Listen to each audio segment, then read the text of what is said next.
从破碎到悔改的开始，你在哪个角色里？各位亲爱的弟兄姐妹，主内平安。今天让我们打开创世纪第42章，一同走进雅各家族的饥荒故事，思想神如何借着环境破碎唤醒医治，最终开启和好的旅程。整章经文像一出神为我们编导的舞台剧，每一幕都在预告那位更大的救主耶稣基督的降临。愿圣灵引导我们，不只听见古老的家族纠葛，更在其中看见自己生命的缩影，并且抓住基督白白的恩典。创世纪42章第1节，雅各见埃及有粮，就对儿子们说：你们为什么彼此观望呢？一句父亲的质问道出人面对危机时的无奈与迟疑。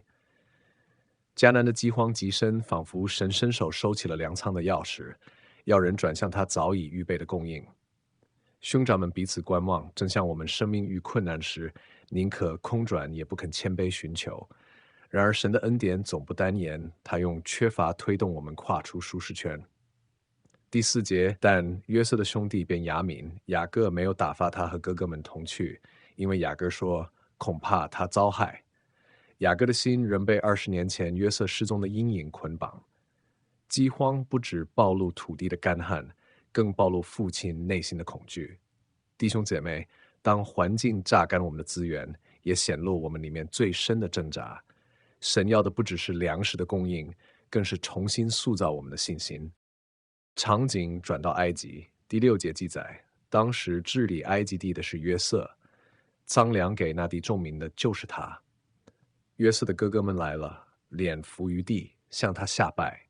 谁能想到，那个昔日被兄长们出卖沦为奴仆的弟弟，如今竟掌管埃及全地的粮食。在神的手中，人的伤痕竟能成为祝福的管道。当那10位哥哥俯伏在他面前时，第9节说，约瑟想起从前所做的那2个梦，就对他们说，你们是奸细，来窥探这地的虚实。神的应许即使迟延，终必成就，而且往往比人所能想象的更加宽广深远。然而约瑟并没有立刻与他们相认，他3次指控他们是奸细，这不是出于报复，而是一场考验。如同金子必须经过火的锻炼，真正的悔改也需要经得起诚实的审问。第15节记载，我指着法老的性命起誓，若是你们的小兄弟不到这里来，你们就不得出这地方，从此就可以把你们正验出来了。约瑟坚持要他们带便雅悯来，是为了看见他们是否仍像当年一样嫉妒最小的弟弟。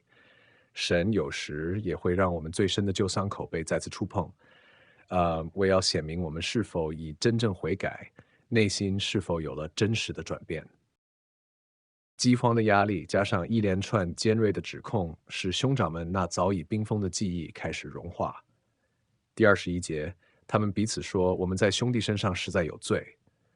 这句话打破了20年的沉默，试炼敲响了良心之门，曾经压抑的罪疚此刻涌上心头。流便接着补充说，我岂不是对你们说，你们不可伤害那孩子吗？你们却不肯听，因此流他血的罪向我们追讨。兄长们终于承认了当年的过犯。弟兄姐妹，真正的悔改不是情绪性的自责，也不是短暂的眼泪，而是在神真理的光中看见自己的错，并愿意转向他。第24节，约瑟转身退去哭了。这一幕深深触动人心。肩负大任的埃及宰相在暗处悄然流泪，那眼泪不只是过去创伤的宣泄，更是对亲情的牵挂与对兄长悔改的怜悯。我们的主耶稣如今仍常常为我们的软弱流泪，正如罗马书8章34节所说，有基督耶稣已经死了，而且从死里复活，现今在神的右边，也替我们祈求。他的眼泪见证了恩典，总是在饶恕之前就已经为我们留下。约瑟暗中将银子放回哥哥们的口袋，他们在旅途中发现此事时，第28节记载，我的银子归还了，看哪，人在我口袋里。他们便提心吊胆，战战兢兢地彼此说，这是神向我们做什么呢？恩典临到，却因羞愧而惊恐。多少时候我们也是如此，明知救恩是白白的，却因为内心的亏欠而不敢领受，总觉得自己配不上神的慈爱与怜悯。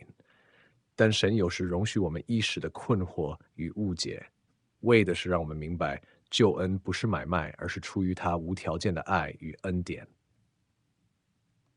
回到迦南第36节记载，他们的父亲雅各对他们说：你们使我丧失我的儿子，约瑟没有了，西缅也没有了，你们又要将便雅悯带去，这些事都归到我身上了。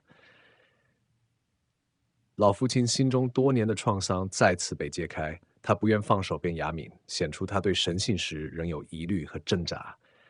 然而，神并没有责备雅各，而是透过一连串后续的安排，温柔地医治他的恐惧，坚固他的信心。弟兄姐妹，如果你今天仍因过去的失落而惧怕，愿你记得，神从不放弃我们，他总是在我们看似绝望的处境中铺设一条出路，带领我们一步步从恐惧走向信心，从自责走向安息。弟兄姐妹，我们读完整章经文后，可以发现，其实神一直在做一件事，他正在一步步带领这个破碎的家庭走向悔改和和好。这不只是约瑟家的故事，也是你我生命中常见的属灵过程。第一，我们看到饥荒推动信心，有些困难不是惩罚，而是神推你一把，让你不得不前进。若不是饥荒，那些哥哥怎么可能下到埃及？神常用缺乏来带动我们的信仰行动。第二，试炼显出真实。约瑟3番2次试探他们，不是为了报仇，而是想看他们是否真的改变。今天神也会让我们经历一些冲击，让我们看清自己是不是仍然自私，仍然推卸责任。第三，悔改从良心开始。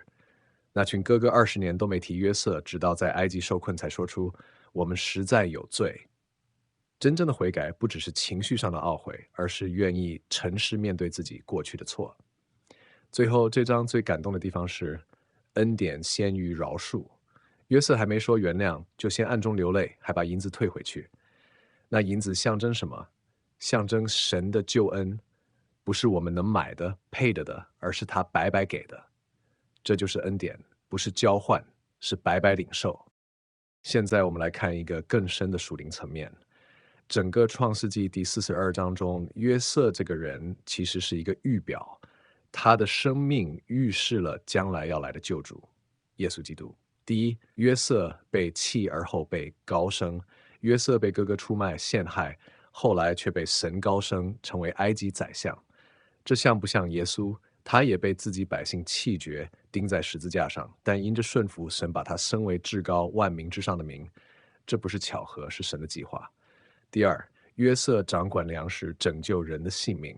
约翰福音6章35节，我就是生命的粮，到我这里来的必定不饿，信我的永远不渴。当时全地饥荒，只有约瑟有粮。今天我们心灵空虚干渴，也只有耶稣能喂饱我们。第三，约瑟试验哥哥，检验他们是否改变。神不是只听我们嘴巴说信他，他要看我们生命是否真悔改。圣经说，主会按人心里的动机来审判，我们若真爱他，就会让他炼净我们。第四，约瑟暗中流泪，愿意饶恕。约瑟没有当场哭，而是退到里面去流泪，那是充满怜悯的爱。他不是冷酷的掌权者，而是愿意饶恕的弟弟。这也像耶稣，虽然我们看不见他，但他在天父右边，天天为我们代求，用眼泪遮盖我们的软弱。最后，约瑟退还银子，预表恩典是白白得来的。以弗所书2章8、9节，你们得救是本乎恩，也因着信。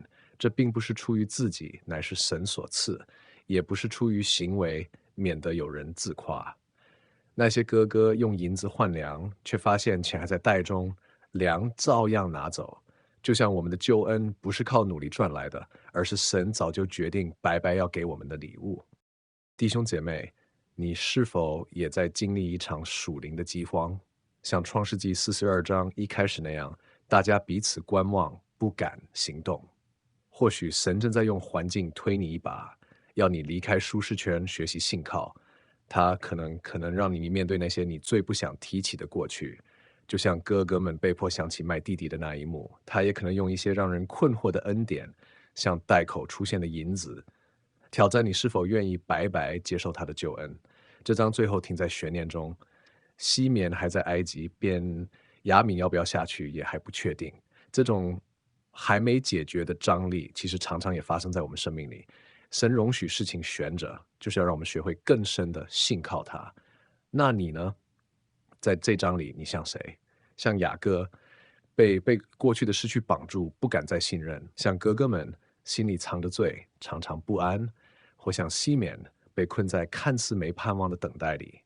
不管你是哪一个，神早已为你预备了一位更大的约瑟——耶稣基督。马太福音11章28节：凡劳苦担重担的人，可以到我这里来，我就使你们得安息。他不只掌管粮仓，他自己就是粮食。他不只是流泪，更是为你流血。今天，他仍张开双手邀请你，如果你愿意，就在心里对主说：主啊，我不再观望，也不再逃避，我愿意走向你，领受你白白的恩典，让你重建我的生命。愿今天成为你悔改与和好的起点，让饥荒之地也因主的慈爱转为丰盛。愿神祝福他自己的话语。阿门。如果您喜欢这个影片，记得按赞、分享并订阅。每天与上帝同行，让他的话语光照你我的人生。